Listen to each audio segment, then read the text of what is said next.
نبينا محمد وعلى آله وأصحابه أجمعين.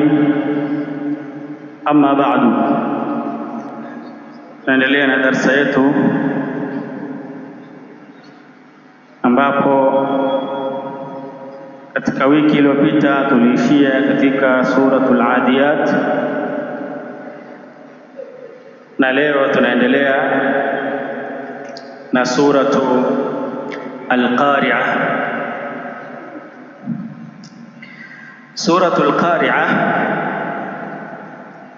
imeshuka Maka, katika sura ambazo ni makia, wa adadu ayatiha 11 aya, na idadi ya aya zake ni aya 11.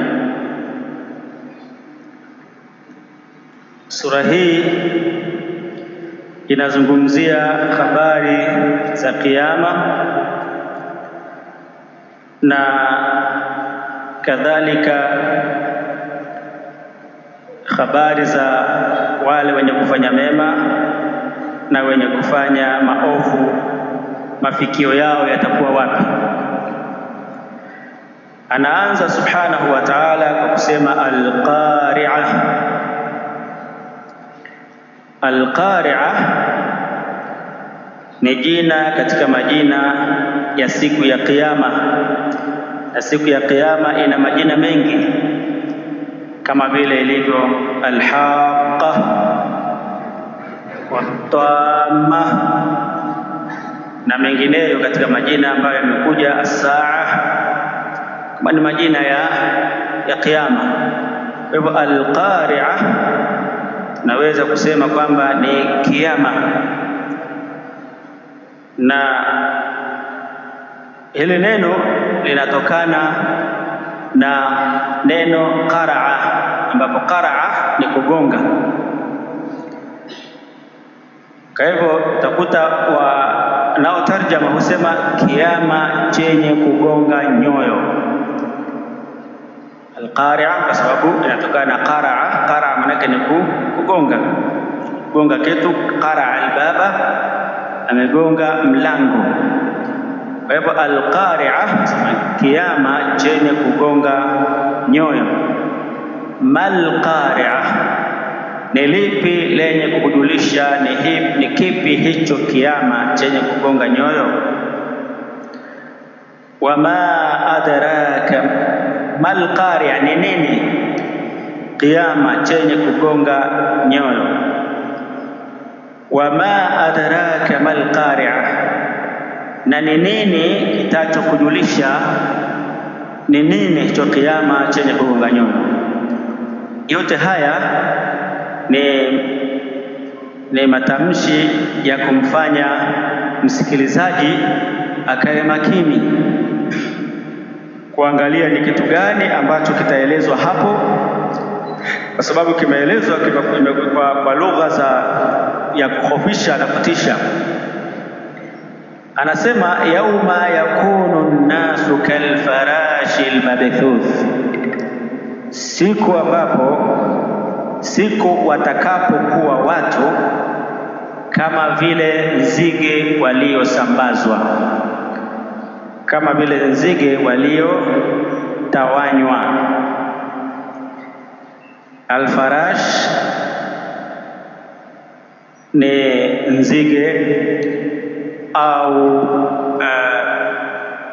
vitu ambavyo vyenye kusambaa kwenye hewa. Ukiangalia saa nyingine au kwenye maji, takataka zinazokuwa juu ya maji zinaelea juu ya maji. Kwa hivyo watu watakuwa kama vile nzige, ndio wanasema panzi, al-mabthuth, waliotawanywa, kwa maana jinsi wanavoruka huku na kule.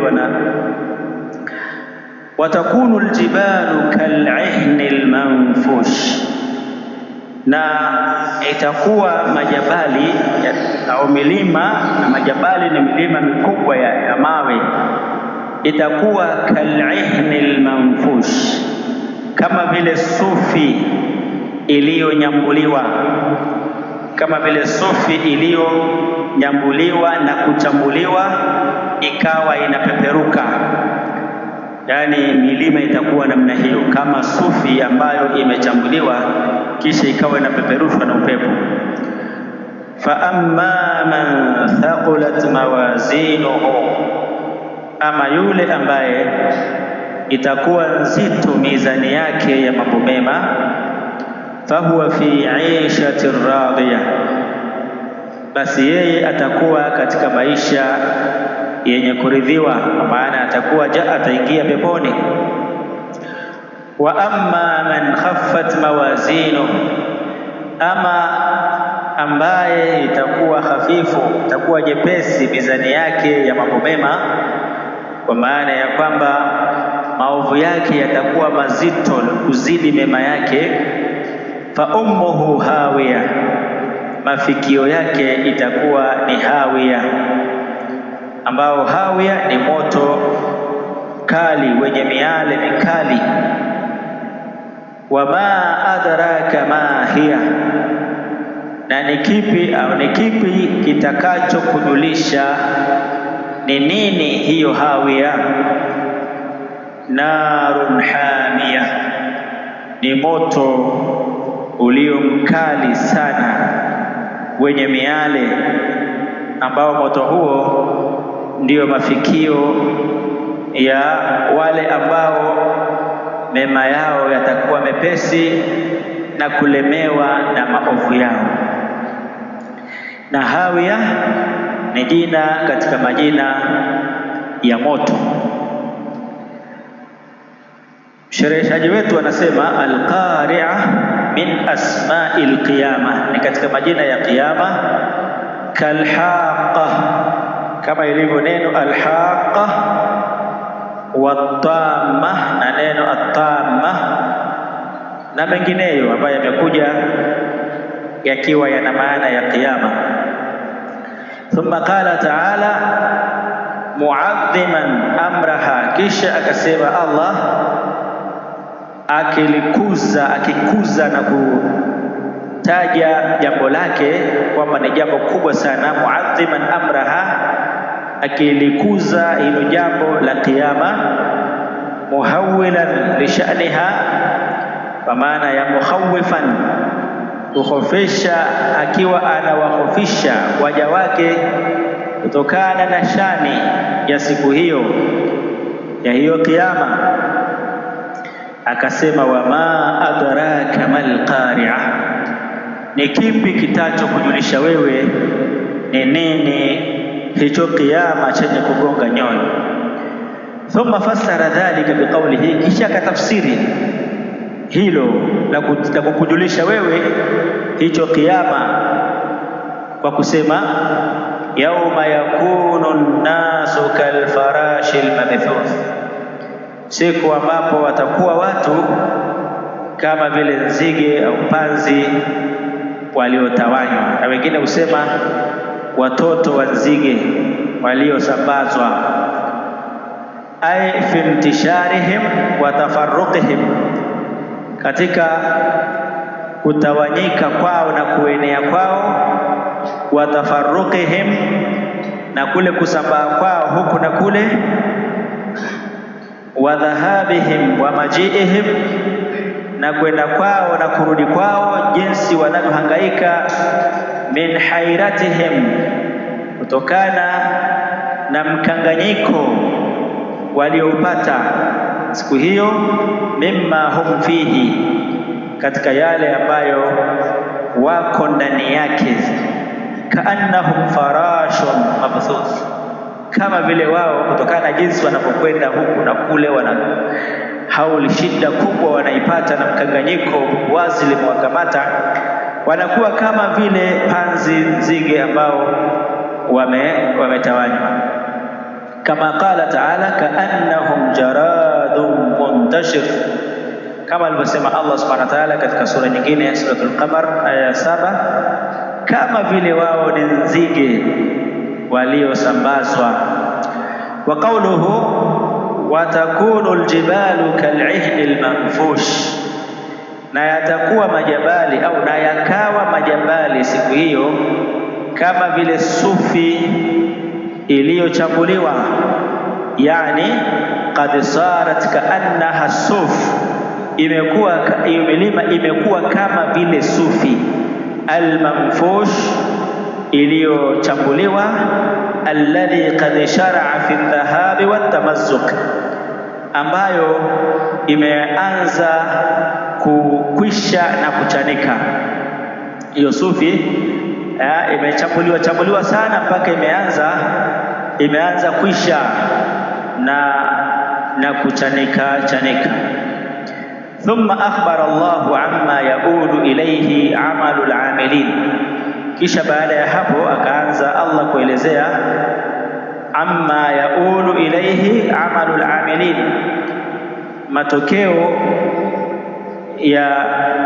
matokeo na marejeo ya matendo ya wenye kutenda amali, za wale wenye kufanya amali, marejeo yao na mwisho wao ni wapi?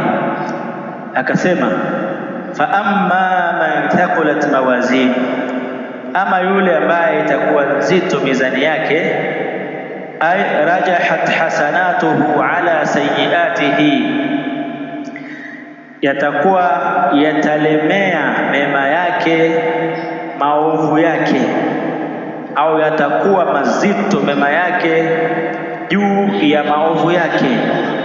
Na mema yatakuwa yako chini katika mizani. Atakapowekwa mizani yake, yale mema yatanyanyua yale maovu. Mtu huyo ambaye mema yake yatazidi yale maovu yake, fahuwa fi ishatin radhiya, ndio atakuwa katika maisha yenye kuridhiwa, fil janna, yani atakuwa janna, maana huyo ndio atakayefuzu. Faman zuhziha anin nari wa udkhila aljanna faqad faza, yule atakayeepushwa na moto na akaingia peponi, basi huyo ndio atakuwa amefuzu siku hiyo. Wa amma man khaffat mawazinu, ama yule ambaye takuwa nyepesi mizani yake, ay rajahat sayiatuhu ala hasanati, yatalemea maovu yake juu ya mazito ya mema yake. Maovu ni mengi, yakazidi maovu. Fa ummuhu hawiya, mafikio yake itakuwa ni hawiya. Sheikh asema hapa ummuhu allati yarji'u ilaiha, mafikio yake au mama yake ambaye yeye atarejea kwake. Wayasiru fi almaad, na atakuwa katika marejeo yake ni kwake yeye, ni hawiya, ndio huo moto ambao unaitwa hawiya. Wa huwa ismun min asma'in nari, na hawiya ni jina katika majina ya moto wa Jahannam.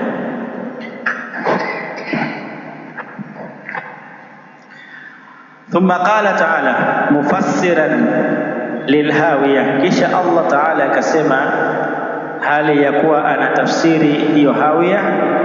Wama adraka ma hiya, lipi litalo kujulisha ni nini hiyo hawiya?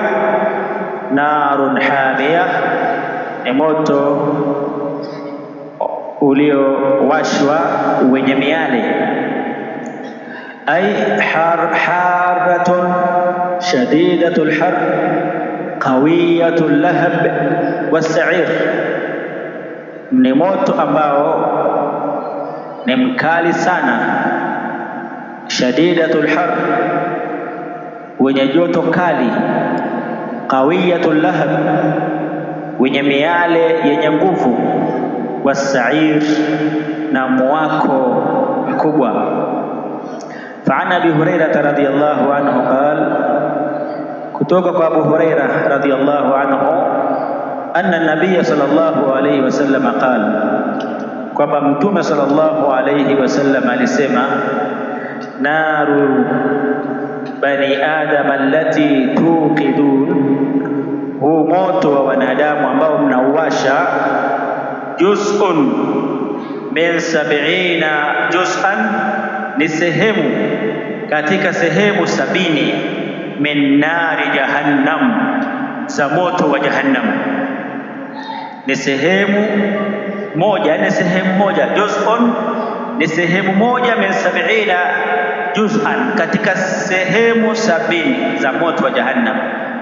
Qalu ya Rasulullah, in kanat lakafiya, huu ulikuwa unatosha, huu moto huu ulioko nao unatosha huu, mbona? Kwa sababu mbona unaunguza namna hii? Kama ni sehemu katika sehemu 70, yani vipande vipande vile vigawanywa mpaka sehemu 70, sasa ikachukuliwa kisehemu kimoja, wanasema hiki kinatosha kuunguza. Faqala innaha fuddilat alaiha, hakika huo moto umeongezwa bi 69 juz'a, huu moto huu wa duniani huu umeongezewa sehemu 99, yani umezidi huo moto wa Jahannam, umezidi moto huu tulioko nao kwa sehemu 99, 60 na bi 69 na 69. Kwa hivyo ni moto mkali sana huo moto, ni moto mkali sana, yatakikana watu wauogope moto huo. fattaqun nara allati waquduha an-nas wal hijara, uogopeni moto ambao kuni zake na viwashio vyake ni watu na mawe. An-nasu wal hijara, ni watu na mawe, hao ndio kuni za huo moto ambao Allah ameuandaa kwa ajili ya kuwaadhibu wale wanaomwasi. Uiddat lilkafirin, umeandaliwa moto huo kwa ajili ya wale wanaompinga Allah subhanahu wa ta'ala.